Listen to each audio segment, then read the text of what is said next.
বুঝতেছি না রে, ওই সকাল থেকে যে নাই হইলো, কই যে গেছে আমি বুঝতে পারতাছি না। ও যে দেখা যায় এটা হেরা নাকি তা বুঝতে পারতাছি না। না রে, না না না না, এটা তো হেরা না, এটা তো অন্য কেউ। ওই যে সারে যে কালকে পাই আমার বিচারটা দিল, ভালোই লাগতেছে না। হেরা যদি আজকে আমি পাইছি, যদি পাইছি না নি হেরা নি, তে কিন্তু এটা চামড়া তুলমো। ওই যে এখানে মনে খেলতেছে রে, লা লা লা লা লা লা লা লা খাইছি রে বাবা রে।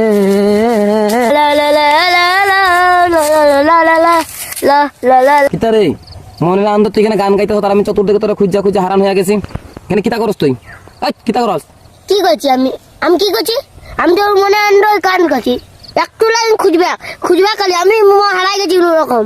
আচ্ছা রে বাবা, তুই হারাইছ না, তুই ভালোই আছ, তুই হারাইছ না, সমস্যা নাই। এখন বিষয় হইলো তোর সারে আমার পাইছিল, বুঝছ? সারে আমার পায়া কইল যে তোর ছোট ভাই না অনেক সুন্দর ছন্দ পারে, একটা ছড়া বলে, তুই বলে স্কুলে বলে বেজান কস, বলে ম্যাডাম ভেনিয়া বলে ছড়া একটা কস। সারে কইল খুব সুন্দর লাগে ছড়াটা শুনতে, সারের বলে বেজান ভালো লাগে বলে সারের, তা আমার একটু শোনাইবি তুই ছড়াটা? যে ভালো লাগে বলে শুনতে, আমি ওর খুব ইচ্ছে জাগলো। সারের কি এমন ভালো লাগলো, সারের যে আমার কইলো যে তোমার ভাই না খুব সুন্দর একটা ছড়া কই, তো ক একটু ছড়াটা আমি শুনি। সারা তো কইলো না, তাই ভাবলাম যে আমার ভাইয়ের কাছ থেকে শুনি। ক বাবু ক ছড়াটা, ক আমি শুনতাম, ক রে বাবু ক। ও ছোড়াটা আমি পারি, ক আমি বলবো।